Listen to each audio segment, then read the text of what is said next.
Hi friends, EnteMicrobial World welcomes you. In this video, we are going to see germ-free animal versus normal animals.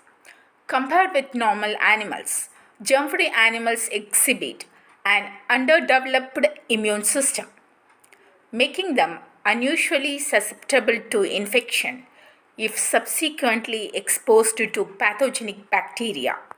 The normal flora microorganisms have been shown to be capable of producing metabolic products or other agents that can inhibit other microbes.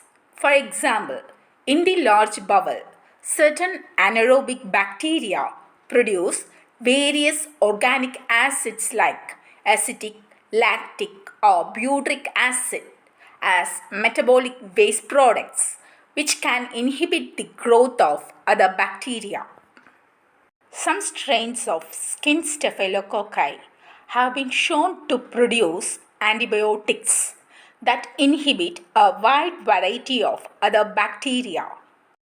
Many strains of Escherichia coli in the intestine produce colicins, which may help to protect the intestinal tract from closely related pathogenic bacteria.